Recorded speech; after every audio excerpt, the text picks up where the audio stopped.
Сәлем баршаңызға, сіздермен бірге мен Гүлнұр. Бүгін керемет болып шығатын самсаның қатпарлы қамырын жасайтын боламыз.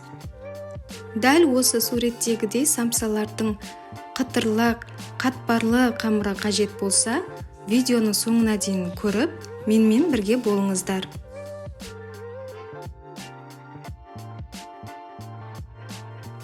Ең алдымен бос ыдысымызға 200 грамм бөлме температурасындағы суды құямыз.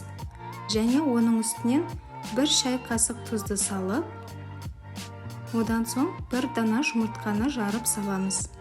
Және жақсылап араластырып,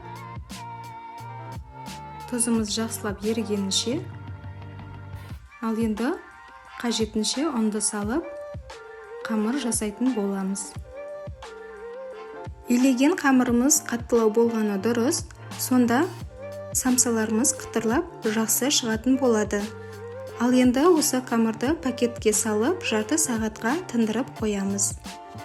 Тынған қамырымызды алып, теңдей 2 бөлікке бөліп аламыз. Және қолымызбен жақсылап илеп, күлшелейтін боламыз.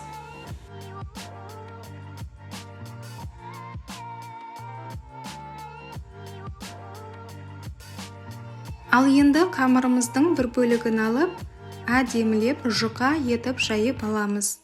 Қамырымыз неғұрлым жұқа болғаны жақсы, сонда самсаның қатпары да әдемі болып шығатын болады. Міне дәл осылай жұқа етіп жайып алдым.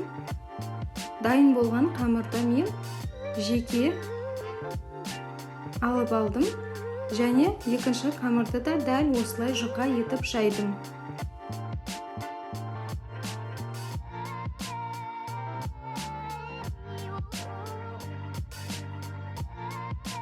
Ал енді бірінші жайылған қамырды аламыз да, оның үстінен ерітілген сары майды құйып, дәл осы видеодағындай бір келке етіп жағып шығамыз.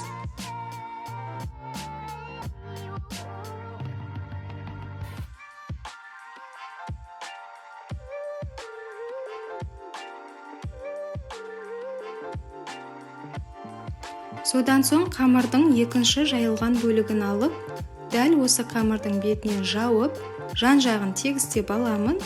Және ерітілген сары майдың қалған бөлігін осының бетінен құйып, оны да тегіс етіп жағып шығамыз.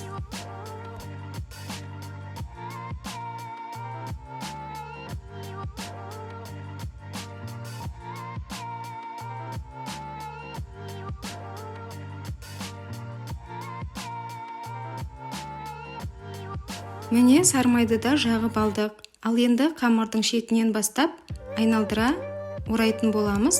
Дәл осылай тығыз етіп орау қажет. Сол кезде қамырымыз бос болып қалмайды. Осылайша нығыздап қамырды айналдырып шығамыз. Міне дайын болып қалды. Менің жасаған дәл осы қатпарлы қамырымнан самса жасайтын болсаңыздар, қыздар, керемет дәмді самсалар шығады. Ыдыстың бетінен аздап ұн себемін де, дәл осылай қамырды жайғастырып аламын. Және осы қамырдың бетінен пакетті кигізіп, самсаны жасардан жарты сағат бұрын тоңазытқышқа қатырып аламын. Қамыры қатпарланып, қытырлап тұратын, өте дәмді шығатын қамырымыз дайын болды, қыздар. Сіздер де жасап көріңіздер. Егер де дәл осы видео ұнаған болса, төменге пікір жазып, лайк басуды ұмытпаңыздар.